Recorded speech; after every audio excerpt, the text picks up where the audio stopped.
Bonsoir, merci d'avoir choisi RTI 1 à la une de ce 20h. Le gouvernement ivoirien fait sa rentrée. Le premier conseil des ministres de l'année 2025 a eu lieu aujourd'hui. Le traditionnel échange de vœux entre le Premier ministre et le président Alassane Ouattara a été marqué par un engagement fort du gouvernement pour 2025, servir avec efficacité pour des résultats probants dans l'intérêt de la nation. En ce début d'année, le Sud Comoé se repositionne. Le président du conseil régional, Eugène Aka Awele, dresse le bilan et trace les sillons pour 2025. En perspective, le développement économique et social de la région va se renforcer. Les investissements stratégiques dans des secteurs clés tels que l'agriculture et le tourisme seront promus. À Tien-Salé, des troupeaux d'hippopotames logés dans le fleuve Bandama cohabitent difficilement avec les riverains. Ces mammifères y trouvent leur compte, mais pas les pêcheurs et les populations. Ce site touristique pris d'assaut par ces espèces est devenu dangereux, infréquentable. On déplore des pertes en vie humaine. Alors, quelle réponse face à cette situation?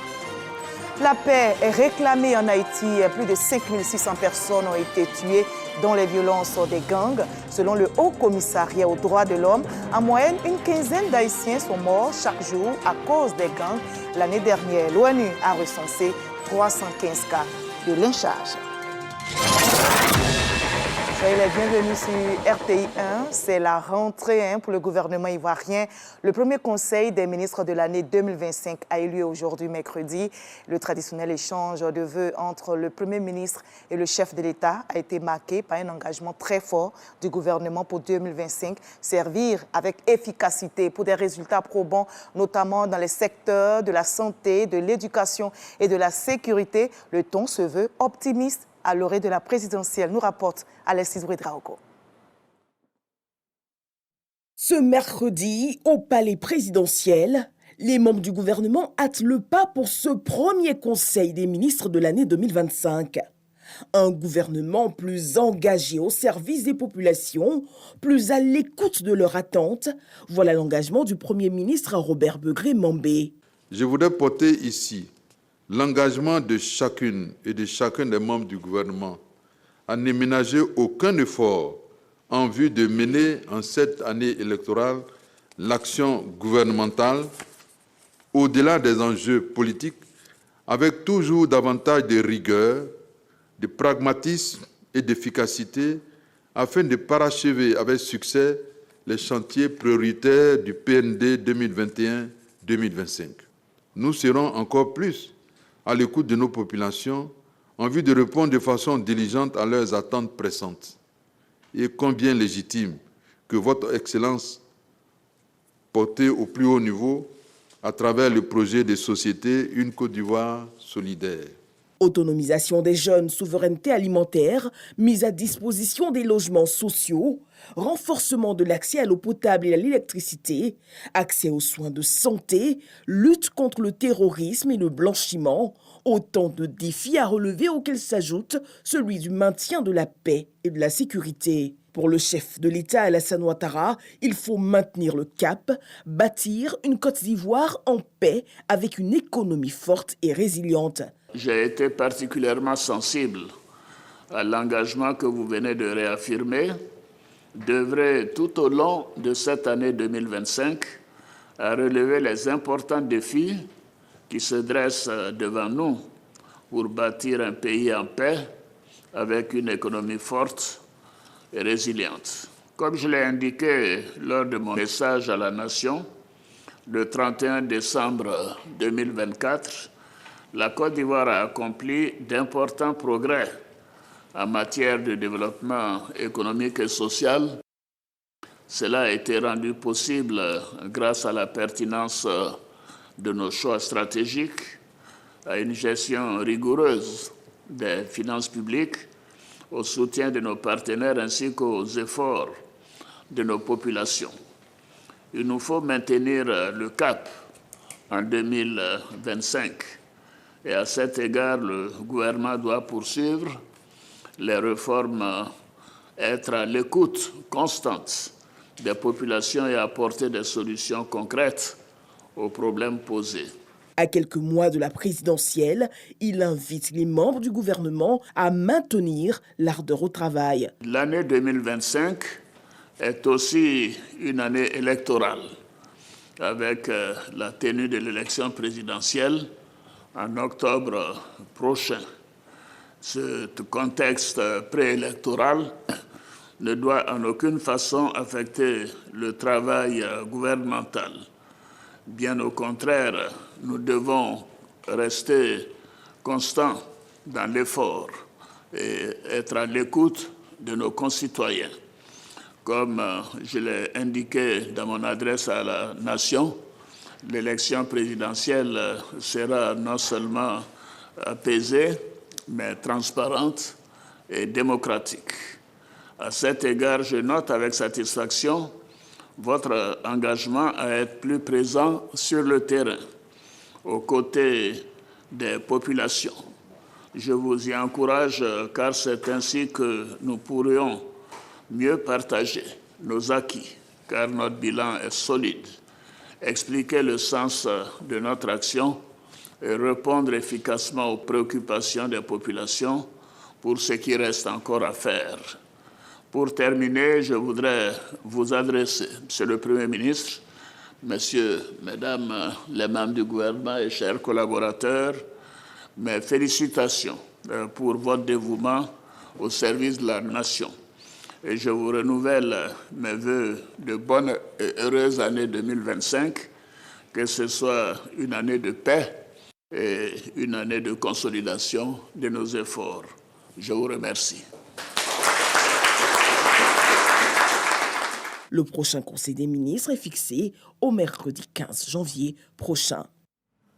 Voilà, au terme du Conseil des ministres, les membres du gouvernement ont réaffirmé leur engagement au service des populations. Je vous propose d'écouter certains dans ce reportage signé Alexis Ouedraogo.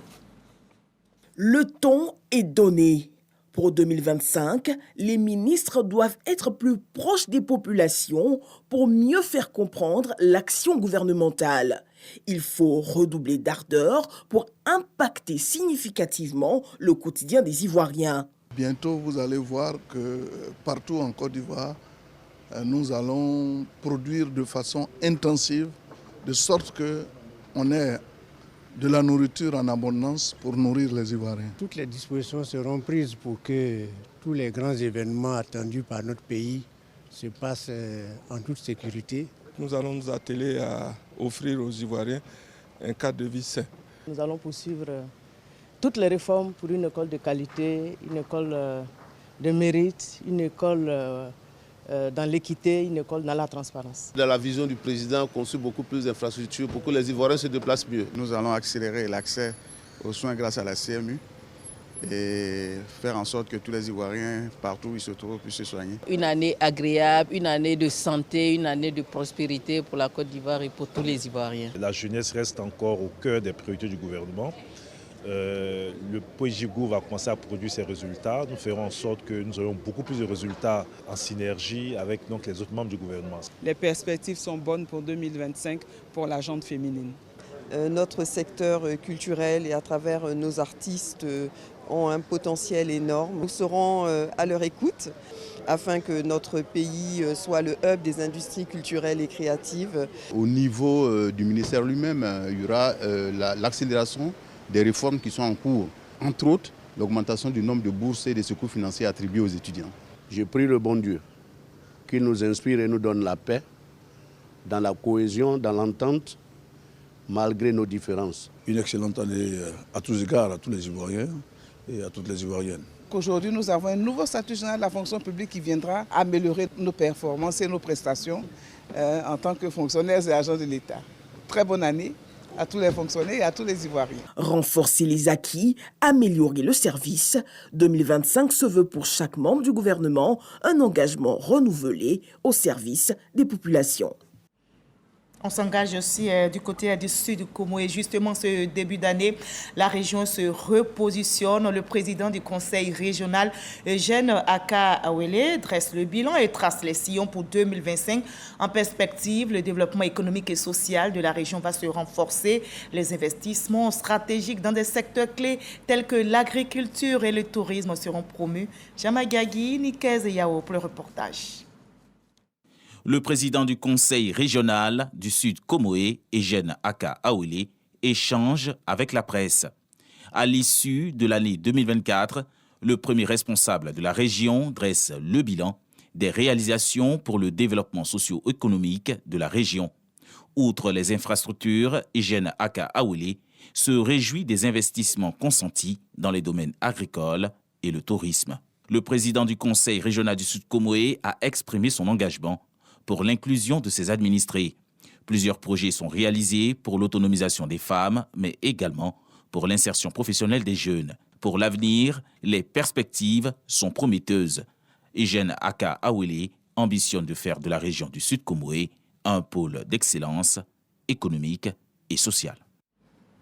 Vous le savez certainement, l'année fiscale 2025 comprend 11 mesures de soutien aux entreprises. Il s'agit de les rendre plus compétitives. Et bien, des chefs d'entreprise ont ainsi été conviés pour suivre la présentation des principales dispositions qui la composent. C'est une initiative d'un cabinet de conseil juridique et fiscal, nous rapportent Juliette Ouéa et Ami Sangari. Des dirigeants et autres représentants d'entreprises privées instruits sur les principales dispositions de l'annexe fiscale 2025. 3 points ont été largement expliqués, notamment la mesure de soutien aux entreprises, l'augmentation des recettes fiscales et la rationalisation du dispositif fiscal. L'objectif de ces mesures est de permettre aux petites et moyennes entreprises ivoiriennes d'être plus compétitives. Cette présentation a été très instructive. Nous nous réjouissons de cette vivacité de notre dispositif fiscal et de tous les acteurs qui se mettent autour pour permettre à ce que la matière fiscale soit suffisamment lisible pour l'ensemble des contribuables. Je dirais que le texte il est perfectible. Les dispositions telles qu'elles sont écrites après sont confrontées aux cas pratiques croisés dans la vie grouillante des entreprises. L'annexe fiscale 2025 comprend également des mesures à caractère social concernant notamment les transports et le gaz butane. Le gaz butane lui-même étant un produit exonéré, le transport qui a été assujetti depuis l'année dernière à la TVA grève le coût du transport, c'est-à-dire le distributeur qui vend donc le gaz butane là, il ne peut pas récupérer la TVA sur le transport. Or, sur le territoire national, le gaz butane est vendu à un prix uniforme, contrôlé, encadré par le gouvernement. Donc cette TVA qui n'est pas récupérable par les entreprises concernées était vraiment une charge qui alourdissait leur trésorerie. L'annexe fiscale 2025 va entrer en vigueur le 10 janvier prochain. On s'intéresse aussi aux instruments de conquête des marchés internationaux qui se renforcent. Les acteurs du commerce extérieur révisitent la mise en œuvre des accords de coopération commerciale paraphés par notre pays. L'objectif est de traduire ces accords en levier de développement pour améliorer la compétitivité du secteur privé. L'enseigne Bakayoko. Malgré le contexte mondial difficile, la Côte d'Ivoire fait preuve de résilience en matière de commerce, notamment au niveau africain. Grâce aux accords commerciaux conclus, le pays réalise environ 90% de ses échanges africains au sein des chaînes de valeur de la CEDEAO. Néanmoins, il y a nécessité de renforcer l'efficacité de la mise en œuvre des principaux accords de coopération commerciale. Notre rencontre ambitionne de consolider la gestion des informations commerciales stratégiques, d'améliorer leur accessibilité et de favoriser l'intégration accrue de nos acteurs économiques dans les chaînes de valeur régionales et internationales. Les accords commerciaux constituent un important levier de croissance dont la vocation est de favoriser l'accroissement des flux commerciaux. Ils permettent d'exporter plus facilement et à moindre coût, donnant aux produits concernés un avantage concurrentiel sur les marchés de destination. Une importante niche pour le commerce extérieur ivoirien. La Côte d'Ivoire est un pays qui nourrit son commerce et sa croissance à partir du marché principalement européen et africain.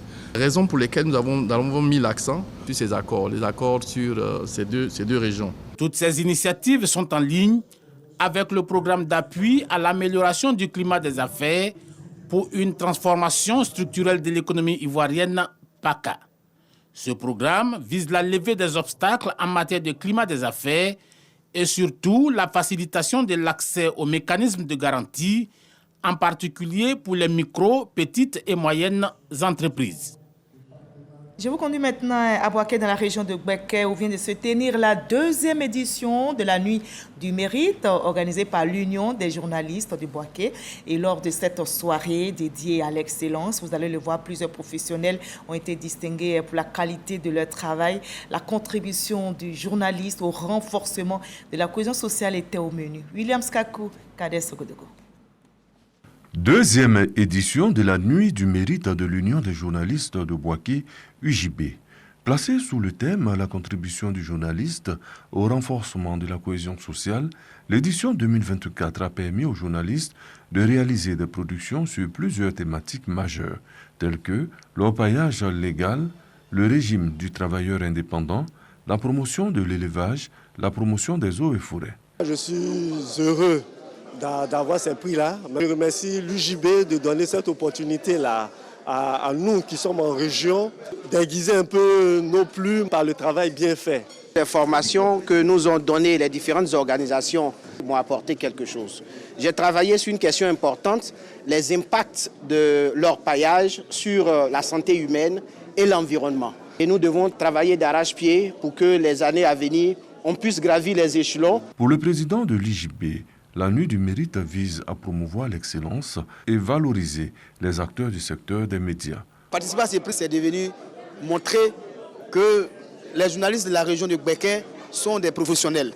À partir de Boaké, nous visons aujourd'hui le plan national. Le représentant du ministre Jacques Assaouré Pona, parrain de cette édition, réaffirme son soutien aux journalistes dans l'accomplissement de leur mission. Assaouré reste le parrain naturel de l'UJB. Il demande une certaine amélioration des conditions de vie et de travail de ses filleuls. Il attend de l'UJB un bon dossier bien ficelé pour qu'il puisse accompagner un peu cette union. La Nuit du Mérite de l'UJB s'impose progressivement comme un rendez-vous incontournable pour les professionnels des médias à Boaké. Alors, on prône l'excellence dans notre pays. La prise en charge systématique des victimes corporelles d'accidents et de la voie publique est désormais une réalité. Vous vous souvenez, en novembre dernier, il a été adopté un décret élargissant la couverture du fonds de garantie automobile à toutes les victimes d'accidents admises dans les urgences des hôpitaux publics. Quelle est donc la réalité sur le terrain? Le directeur général du FGA est au CHU de Trècheville, David Soyo. Service d'urgence du centre hospitalier universitaire de Trècheville.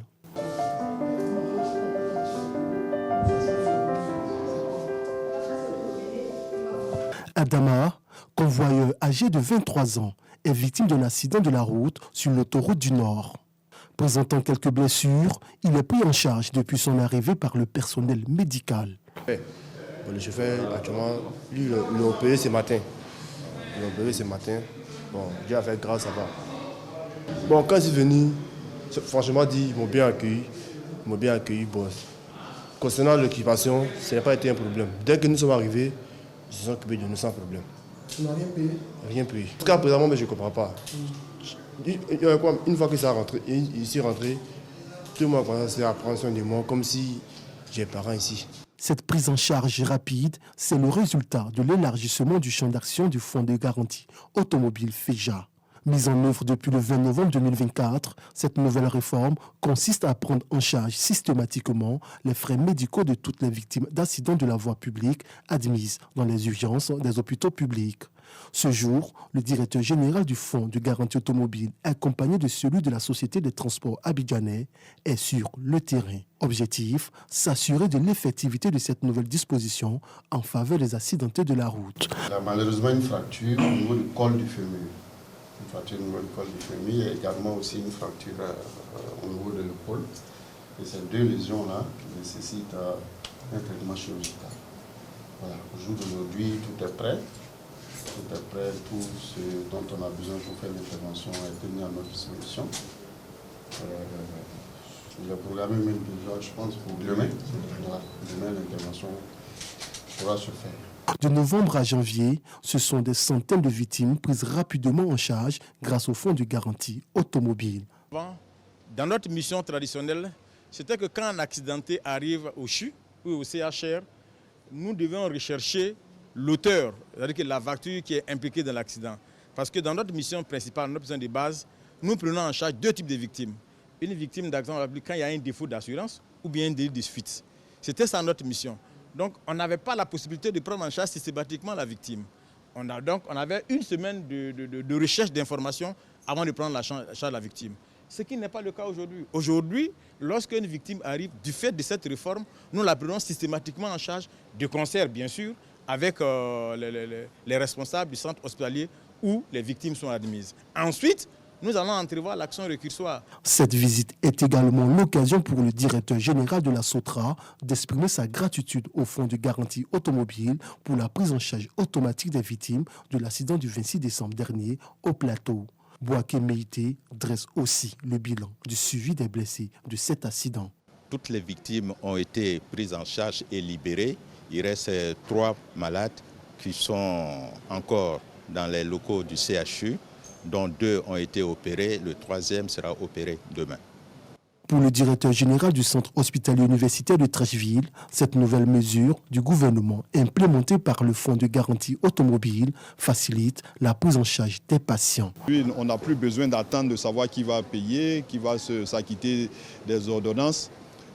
Quand un malade arrive, quand un blessé arrive, il est pris automatiquement en charge, puisque le fonds de garantie automobile est là pour nous aider. Le fonds de garantie automobile est un organisme particulier d'assurance créé par l'État du Côte d'Ivoire en 2009. Il est placé sous la tutelle du ministère des Finances et du Budget. 0 accident est sur les routes, c'est possible, alors restons tous vigilants. À Tia-Salé, c'est un fait connu, des troupeaux d'hippopotames logés dans le fleuve Bandama cohabitent difficilement avec les riverains. Ces mammifères que vous voyez sur ces images, ils trouvent leur compte, mais pas les pêcheurs et les populations. Eh bien, ce site touristique pris d'assaut par ces espèces est devenu très dangereux et surtout infréquentable. On déplore malheureusement des pertes en vie humaine. Alors, quelle réponse face à cette situation? Notre reporter Godfrey Okambawa a pris le risque de visiter ce site pour vous. L'espoir d'un lendemain meilleur pour lui et ses enfants est là, sous ses yeux. Le fleuve Bandama, ressource essentielle à la pêche. Shabata, septuagénaire, a arrêté de pêcher il y a quelques années, après 40 ans de pratique sous la pression des hippopotames installés sur les rives du Bandama.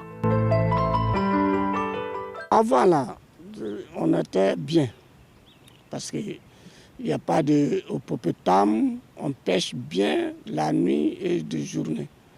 Mais actuellement là, ça est devenu difficile. On ne peut pas pêcher à cause de l'hippopotame. L'hippopotame là, il a tué beaucoup parmi nous. Donc on va demander l'État, il n'a qu'à nous aider. Des pêcheurs comme Shabata qui ont constamment la peur dans le ventre à chaque sortie. Ce qui ne semble pas être le cas pour ces touristes français en villégiature dans le village de Taboitien. En pirogue, je pense que c'était la meilleure façon de pouvoir s'en approcher sans être au plus près pour pouvoir les voir dans leur milieu naturel. Plus facile aussi, puisque à pied, il fallait, je pense, marcher longtemps. Ils étaient paisibles et puis le fleuve ici est assez peu de courant, donc c'était assez calme, donc stable, donc c'était très bien. Notre curiosité nous amène donc à embarquer à bord de cette pirogue comme Cédric et sa famille.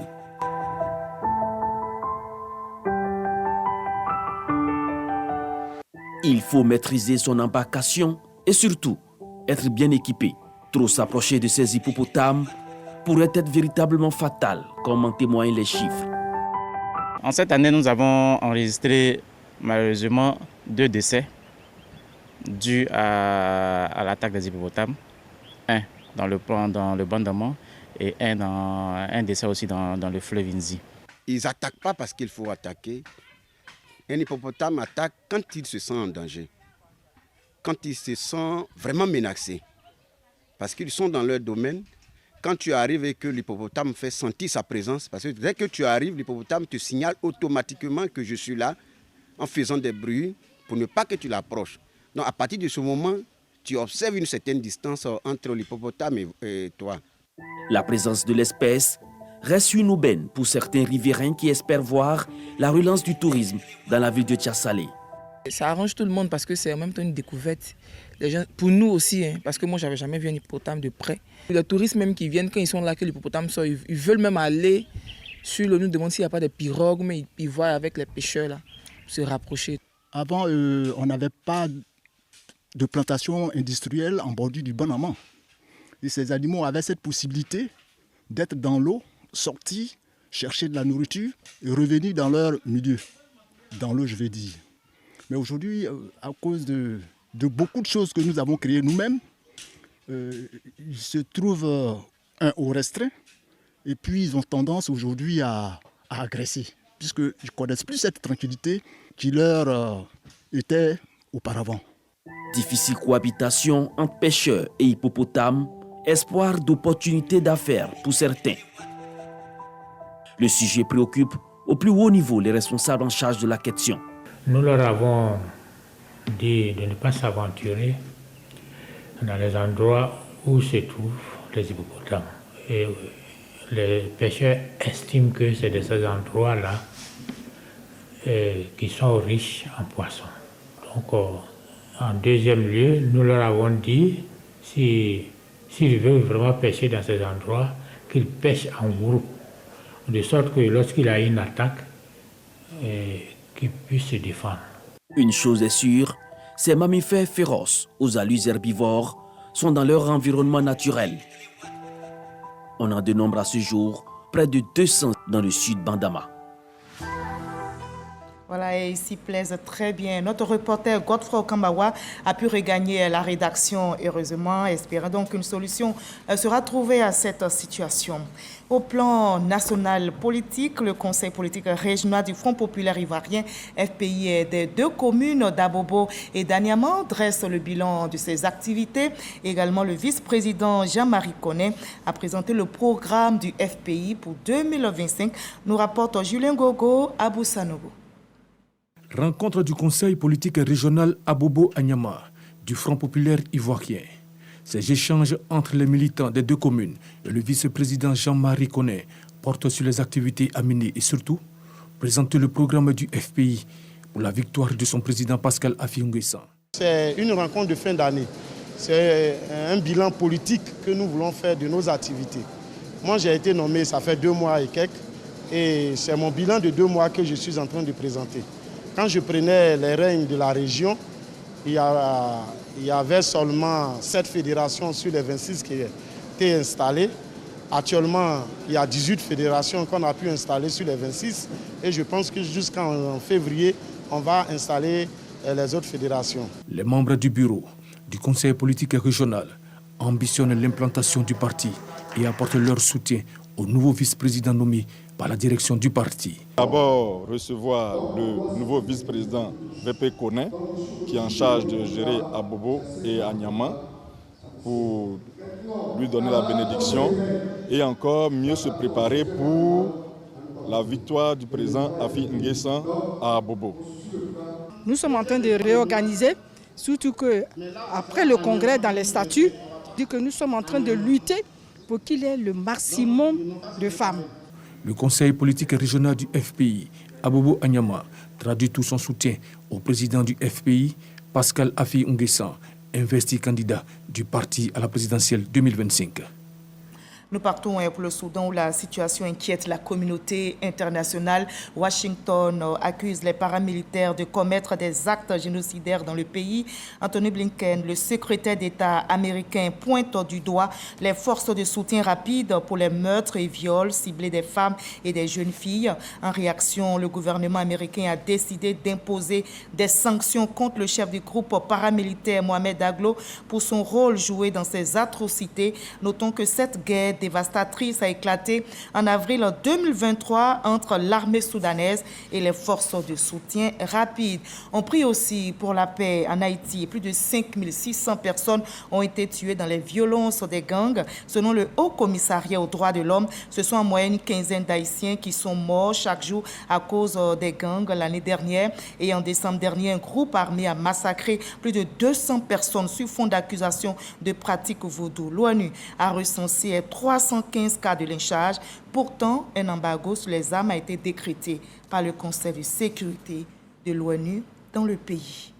Que la paix règne partout dans le monde. C'est la fin de ce 20h. Merci de l'avoir suivi. À demain, même heure, même chaîne, même plateau.